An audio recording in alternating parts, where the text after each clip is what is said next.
So hello guys, so last வீடியோவில் how to get 360 out of 360 அப்படிங்கிற ஒரு video வந்து நம்ம அப்லோட் பண்ணியிருந்தோம். அண்ட் அதில் ஒரு சில ஸ்ட்ராட்டஜிஸ் அண்ட் பிளான்ஸும் நம்ம வந்து போட்டோம். நிறைய பேர் ரிக்வஸ்ட் பண்ணியிருந்த ஒரு விஷயம் வந்து என்னென்னா, எந்த டெஸ்ட் சீரிஸ் ஃபாலோ பண்ணுவோம் அண்ட் எந்த பிளான் ஃபாலோ பண்ணால் நம்ம பயாலஜியில் வந்து 300+ எடுக்கலாம் அப்படிங்கிற மாதிரி நிறைய பேர் கேட்டிருந்தீங்க. ஸோ அதுக்கு ஏற்ற மாதிரி ஒரு plan and with respect to ஒரு டெஸ்ட் சீரிஸ் அதுக்கு ஏற்ற மாதிரியே நாங்கள் வந்து மேக் பண்ணியிருந்தோம். So IPL test series biology அப்படிங்கிற ஒன்று வந்து லான்ச் பண்ணியிருந்தோம். ஸோ அது வந்து நாளைக்கு ஸ்டார்ட் ஆகுது. ஸோ 20th அன்னைக்கு ஃபஸ்ட்டு டெஸ்ட் வந்து ஸ்டார்ட் ஆகுது. அதில் 10 unit test, 2 half portion test and 5 full portion test வந்து எல்லாமே 29 rupees. ஸோ அந்த 29 rupees வந்து கொடுத்துருந்தோம். டீட்டெயிலான வீடியோ வந்து நான் பின் பண்ணி வச்சிருக்கேன் கமெண்ட் செக்ஷனில், பார்க்கலன்னா நீங்கள் போய் பாருங்க. அதுக்கான ஜாயினிங் டைம் ஸோ இன்னைக்கு 6 PM க்ளோஸ் ஆகுது. தட் IPL டெஸ்ட் சீரிஸ் பயாலஜிக்கான பேட்ச். ஓகே, இந்த வீடியோவில் நான் எதை பற்றி டிஸ்கஸ் பண்ணுறேன் அப்படின்னா, so how to get 150+ in chemistry.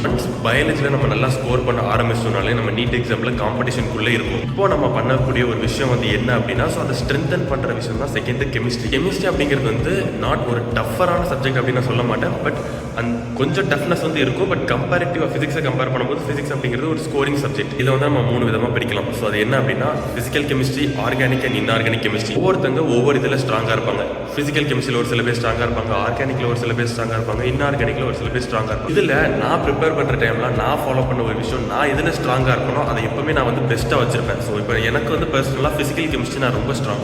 Physical கெமிஸ்ட்ரியில் என்ன கொஸ்டின் வந்தாலும் 100% சால்வ் பண்ணுற அளவுக்கு நான் ஃபிசிக்கல் கெமிஸ்ட்ரியில் வந்து நிறைய கொஸ்டின்ஸ் வந்து ப்ராக்டிஸ் பண்ணியிருக்கேன். அப்படியே ஆப்போசிட்டாக ஆர்கானிக் கெமிஸ்ட்ரி நான் ரொம்ப வீக். ஆனால் ஆர்கானிக் கெமிஸ்ட்ரி நான் லாஸ்ட்டாக என்ன பண்ணேன் அப்படின்னா, ஸோ NCERT ஒரு தடவை ரீட் பண்ணிட்டு 1 shot வீடியோஸ் நிறைய யூடியூப் சேனலில் இருக்கும். ஸோ அதெல்லாம் ஃபாலோ பண்ணிட்டு போய் நான் டேரெக்டாக எக்ஸாமில் எழுதினேன். இன்ஆர்கானிக் கெமிஸ்ட்ரி நான் வந்து எப்படி கிளாஸ் 12 ப்ரிப்பேர் பண்ணும்போது ஸோ ரீட் பண்ணியிருக்கணும், அந்த மாதிரி ஜென்ரலாக ரீட் பண்ணி விட்டு ஸோ திருப்பி லாஸ்ட்டாக ஒரு தடவை ரீட் பண்ணேன். அவ்வளோதான் இன்ஆர்கானிக் கெமிஸ்ட்ரியில் நான் பண்ண விஷயம். இது ஜென்ரலி ஏன்னா இப்போ நீங்கள் ஃபிசிக்கல் கெமிஸ்ட்ரி இல்லை ஏதோ ஒரு இது, இந்த 3ல் ஏதோ ஒரு இதில் நல்லா ஸ்ட்ராங்காக இருக்கீங்கன்னா அதை ஃபுல் அண்ட் ஃபுல் ஸ்கோரிங்காக வச்சுக்கோங்க.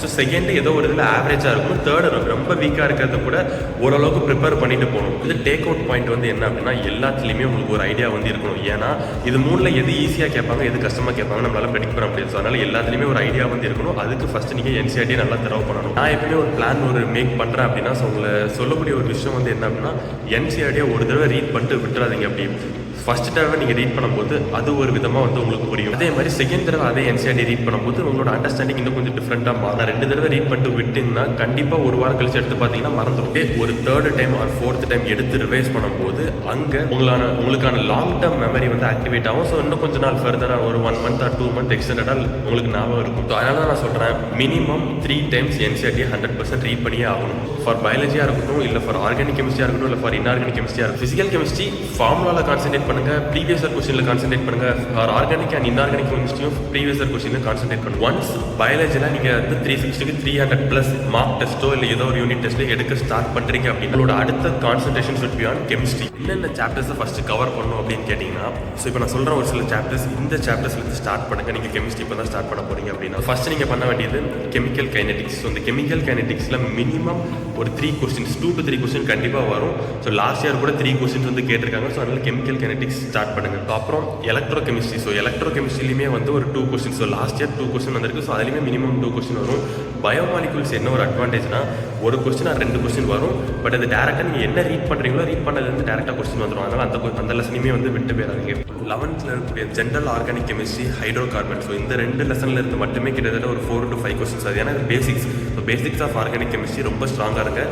ஏன்னா எந்த லெசன்லேருந்து கேட்டாலுமே பேசிக்ஸ் அப்படிங்கிற ஒரு விஷயத்தை கவர் பண்ணிட்டு தான் வந்து இருக்கும். ஸோ அதனால் பேசிக்ஸ் எப்பவுமே ஸ்ட்ராங்காக இருக்குது. அப்புறம் ஆல்கஹால் ஃபினால் ஈதர். ஸோ இதுலேயும் ஒரு லாஸ்ட் 3 years வந்து 3 questions கிட்ட கேட்டுருக்காங்க. So alcohol phenol ether. So அதுவுமே வந்து இம்பார்ட்டன்டான லெசன். அப்புறம் organic compounds containing nitrogen. So இதுலேயுமே வந்து லாஸ்ட் ஒரு 2 years 3 questions கன்சிஸ்டண்டாக வந்து கேட்டுருக்காங்க. So organic compound containing nitrogen. So இதுவுமே இம்பார்ட்டன்டான லெசன். ஆர்கானிக்கை பொறுத்த வரைக்கும் எல்லா லெசனுமே கவர் பண்ணியிருங்க. பட் இம்பார்ட்டண்டாக வந்து P block elements, DNF block, so coordination compounds இது எல்லாமே ஜென்ரலி வந்து இம்பார்ட்டன்ட் லெசன். ஏன்னா ஒவ்வொரு சாப்டர்ஸ்லையுமே வந்து மினிமம் 3 questions, 2 to 3 questions வந்து வரும். கோஆர்டினேஷன் காம்பவுண்ட்லாம் ஒரு சில டைம் 4 to 5 questions கிட்ட வந்த ஒரு சாப்டர்ஸ். கேட்டிங்கன்னா இன்ஆர்கானிக் கெமிஸ்ட்ரி ஃபுல்லாகவே பார்த்துருங்க. ஏன்னா நீங்கள் என்ன ரீட் பண்ணுறீங்களோ அதுலேருந்து அப்படியே வரக்கூடிய ஒரு சாப்டர் தான் இன்ஆர்கானிக் கெமிஸ்ட்ரி. ஆர்கானிக்காக ஃபிசிக்கலாக உங்களுக்கு எது ஸ்ட்ராங்கராக இருக்குமோ, ஸ்ட்ரென்த், அதாவது எதில் நீங்கள் வந்து ரொம்ப ஸ்ட்ராங்காக இருக்கீங்களோ ஸோ அதில் கொஞ்சம் அதிக டைம் ஸ்பெண்ட் பண்ணி ப்ரீவியஸ் இயர் கொஸ்டின்லாம் பாருங்கள். வீக்காக இருக்கக்கூடியது அட்லீஸ்ட் என்ன அப்படின்னு கொஞ்சம் வந்து தெரிஞ்சு வச்சுக்கோங்க.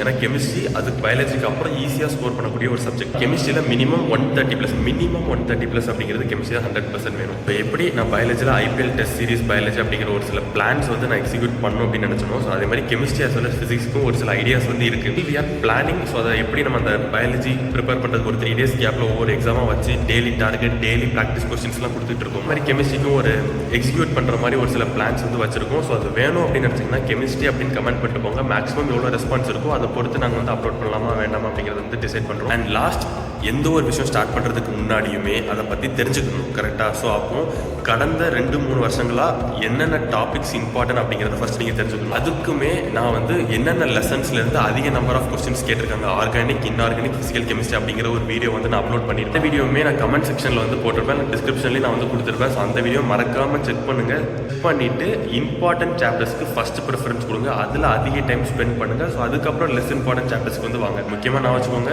NCERT மினிமம் 3 times ரீட் பண்ணிக்கோங்க. பட் எல்லா சாப்டர்ஸ்லையுமே டச்சில் வந்து இருக்கணும். எல்லா சாப்டர்ஸுமே வந்து அட்லீஸ்ட் ஒரு தடவையாட்டு என்ன அப்படிங்கிறத தெரிஞ்சிருக்கும். PYQs சால்வ் பண்ணுங்க. Test series, so plan, we are having a plan, என்ன எக்ஸிக்யூட் பண்ணலாம் அப்படின்னு. அதனால கெமிஸ்ட்ரிக்கு as well as ஃபிசிக்ஸ்க்கு test series with proper plan என்ன ஃபாலோ பண்ணோம் அப்படின்னா 150+ எடுக்கலாம் அப்படிங்கிறது தெரிஞ்சுக்கணும் அப்படின்னு நினச்சிங்கன்னா ஸோ கமெண்ட் செக்ஷனில் கெமிஸ்ட்ரி, ஃபிசிக்ஸ் எல்லாம் கமெண்ட் பண்ணுங்கள். பயாலஜிக்கு நிறைய ரெஸ்பான்ஸ் வந்துச்சு. இது வரைக்குமே வந்து ஐ திங்க் 35 ஸ்டூடெண்ட்ஸ் வந்து அப்ராக்சிமேட்லி ஜாயின் பண்ணியிருக்காங்க இந்த கோர்ஸில். 35 ஸ்டூடெண்ட்ஸ் இது வரைக்கும் IPL டெஸ்ட் சீரிஸ் பயாலஜியில் ஜாயின் பண்ணியிருக்காங்க. நீங்கள் ஜாயின் பண்ணணும்னு நினச்சிங்கன்னா இன்னைக்கு 6 PM ஜாயின் பண்ணுங்கள். இதுலேருந்து ஃபர்ஸ்ட் யூனிட் டெஸ்ட் ஸ்டார்ட் ஆக போகுது. அதே மாதிரி கெமிஸ்ட்ரி, ஃபிசிக்ஸ்க்குமே March 1 we are planning. So அந்த பிளான் வந்து நான் கூடிய அப்லோட் பண்ணுறேன். ரெஸ்பான்ஸ் அப்படிங்கிறதுன்னு பார்த்துட்டு நம்ம நீங்கள் பண்ண வேண்டிய விஷயம் கமெண்ட் செக்ஷனில் கெமிஸ்ட்ரி அண்ட் ஃபிசிக்ஸ் அப்படின்னு கமெண்ட் பண்ணிட்டு போங்க.